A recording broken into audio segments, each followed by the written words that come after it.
Well, hello to everyone. Thank you all for being here today.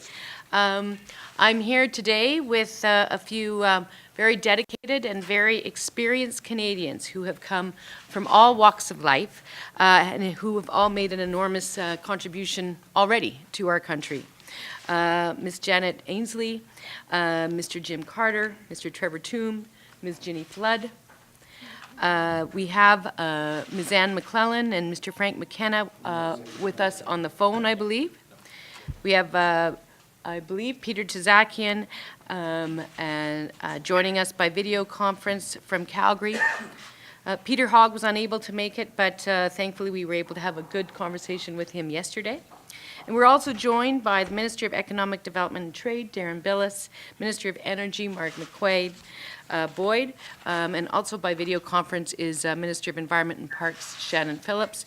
And then, of course, we have a number of our very dedicated deputy ministers and public servants with us as well. So this is the first meeting of our Market Access Task Force. And I'm looking to this group for a couple of very specific things.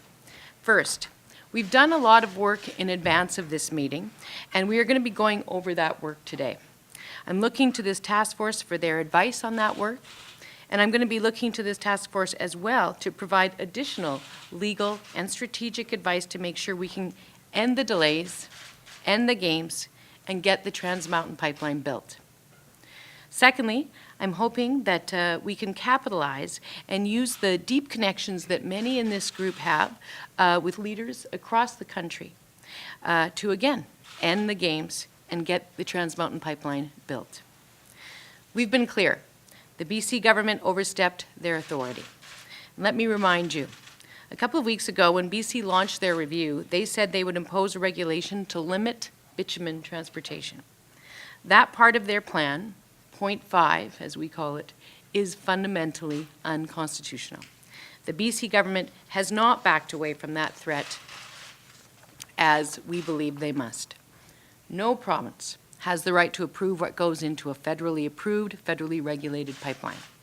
To be perfectly clear, when it comes to protecting the British Columbia coast, the Canadian coast, we are with BC 100%. That's not the question. The issue, however, is that BC cannot pretend that they are not part of the country, and they don't get to assume rights that they clearly don't have. It's an attack on the economic security and certainty and well-being of working Albertans and working Canadians throughout our energy sector, including tens of thousands of British Columbians. As I've said, the federal government is talking to British Columbia. And for the time being, I'm willing to let those conversations happen before taking further action. But make no mistake, we are not standing still. BC has triggered a fight with Canada. This task force is helping us lead our response. These folks know that the need to get our resources to the coast, the need to diversify our export markets, and the need to create good jobs for people. These things don't just matter to Albertans, they matter to all Canadians. And so to that end, we are going to discuss today further responses to BC beyond the wine ban, and we are going to talk about potential responses to any attempt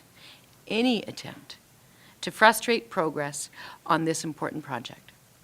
Again, or together, we are going to make the point again and again and again for as long as it takes, as many times as it takes, that this project was approved in the national interest and it must be built in the national interest.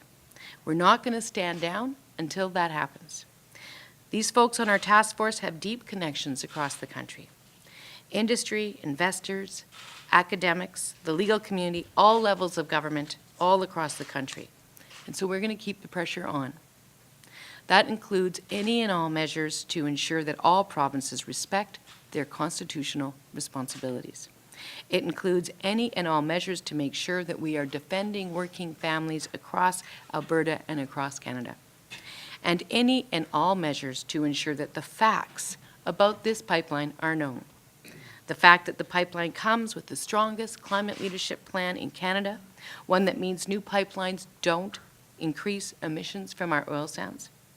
The fact that this project comes with billions of dollars worth of benefits for people and communities all across the pipeline route and all across Canada. And the fact that this pipeline comes with new world-class coastal protections, protections that will make sure that all shipping, not just energy exports, but all exports, are at long last safer. So it's going to be a productive conversation, and my guess is that it's also going to be a very proudly Canadian conversation. This is the right team with the right priorities. And together, with the backing of hundreds of thousands of people from Alberta and across Canada, we are going to keep the pressure on. Thank you to everybody here for joining me here today. And thank you to each and every member of our task force for your dedication to preserving what are the best interests of all Canadians. I look forward to working with all of you. So thank you very much, and thank you to those on the phone and everywhere else, and I look forward to having a very good meeting.